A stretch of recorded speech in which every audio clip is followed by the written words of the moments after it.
त्यानंतर इराण भारताला अत्यंत स्वस्त दरामध्ये तेल देत होता एका मैत्रीच्या नात्यानं. इराणनं हे नातं आपल्याबरोबर कायम जपलं. इराणनं भारताशी कायम मित्रत्वाचं नातं ठेवलं. अशा इराणच्या संदर्भात, या युद्धासंदर्भात भारतानं एक भूमिका घेणं आवश्यक होतं. मोदी हे ट्रम्प आणि इस्रायलचे पंतप्रधान नेतन्याहू यांचे फार जवळचे मित्र आहेत. एकमेकांना मिठ्या मारताना आम्ही काल त्यांना पाहिलं इस्रायलला. जर भारत पाकिस्तान युद्ध हे ट्रम्पने थांबवलं असं ते म्हणतात वारंवार, तर इराणला वाचवण्याची जबाबदारी ही मोदी यांची होती. हे युद्ध थांबवण्याची क्षमता मोदींमध्ये आहे असं त्यांच्या समर्थकांना वाटतं. पण इराणवरती ज्या प्रकारचे बॉम्ब हल्ले झाले, लहान मुलांच्या हत्या झाल्या, मारलं, खोमेनीचं संपूर्ण कुटुंब त्यांच्या नातवांसह मारलं गेलं. भारताचं परराष्ट्र धोरण, भारताचं नेतृत्व काय करत होतं? हे युद्ध त्यांनाही थांबवता आलं असतं असं भारतीय जनता पक्ष किंवा इतर मोदींच्या समर्थकांचं म्हणणं आहे. जर भारत आणि पाकिस्तान युद्ध ट्रम्प थांबवू शकतात, तर इस्रायल आणि इराणचं युद्धसुद्धा आमचे मोदी थांबवू का शकले नाहीत? याचं उत्तर भारतीय जनता पक्षानं, सरकारनं द्यावं अशी आमच्या सगळ्यांची अपेक्षा आणि इच्छा आहे. ही अत्यंत दुर्दैवी घटना आहे जागतिक राजकारणासाठी. ही अत्यंत वाईट आणि दुःखद घटना आहे मध्य पूर्व आशियातील स्थैर्यासाठी. इराणचं कमजोर होणं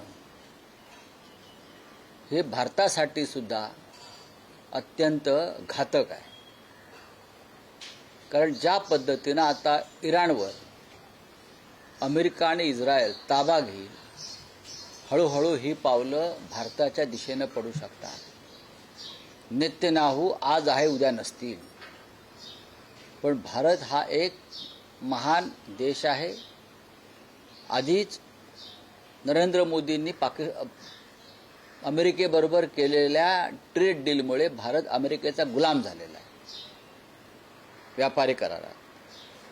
जर अमेरिकेनं इराणमध्ये पाय रोवले, पाकिस्तानच्या युद्धामध्ये, पाकिस्तान अफगाणिस्तानच्या युद्धामध्ये ट्रम्प पूर्णपणे पाकिस्तानला मदत करत आहे. लक्षात घ्या, पाकिस्तानला अर्थसहाय्य, पाकिस्तानला मिसाईल्स, पाकिस्तानला शस्त्र पुरवण्याचं काम प्रेसिडेंट ट्रम्प करत आहेत. आणि प्रेसिडेंट ट्रम्पनी पाकिस्तान आणि अफगाणिस्तानच्या युद्धामध्ये 2 दिवसापूर्वी पाकिस्तानचे पंतप्रधान आणि पाकिस्तानच्या जनरलच्या शौर्याचं कौतुक केलेलं आहे. याच्यावर सुद्धा भारताच्या परराष्ट्र खात्याकडून साधं निषेधाचं शब्द बाहेर पडला नाही. मग भारताचं परराष्ट्र धोरण काय आहे? भारताची जागतिक भूमिका काय आहे? की फक्त जाऊन परदेशात जाऊन फिरायचं आणि नेत्यांना मिठ्या मारून फोटो पाठवायचे भारतामध्ये, हेच आहे का? खोमेनी यांचं दुर्दैवी निधन, हत्या ही भारतासाठी सुद्धा धक्कादायक आहे, इतकंच मी सांगू शकतो.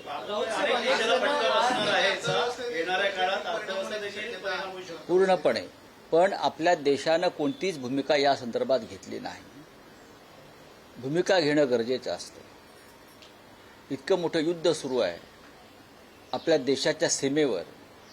मग भारत, मग पाकिस्तान अफगाणिस्तान असेल, इराण इस्रायल असेल, इराण दुबई असेल, इराण आणि अमेरिका असेल, हे युद्ध भारताच्या दारापर्यंत आलेलं आहे.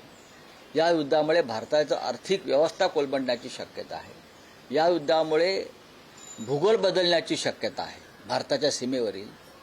आणि ह्या युद्धामुळे भारताला चटके बसण्याची शक्यता आहे. तरीही मोदी या युद्ध काळामध्ये इस्रायलला गेले आणि दुसऱ्या दिवशी इराणवर बॉम्ब पडले. जागतिक स्तरावरती भारताची नाचक्की झालेली आहे. अनेक तरुण तरुणी जे शिक्षणासाठी गेलेले आहेत ते अजूनही अडकलेले आहेत, त्याच परिस्थितीत आहेत. अनेक विमानं जी आहेत ती रद्द करण्यात आलेली आहेत. मुंबई विमानतळावर नाही, सर्वत्र बसेल. आखाती राष्ट्रामध्ये, मग दुबई असेल, कुवेत असेल, बहरीन असेल,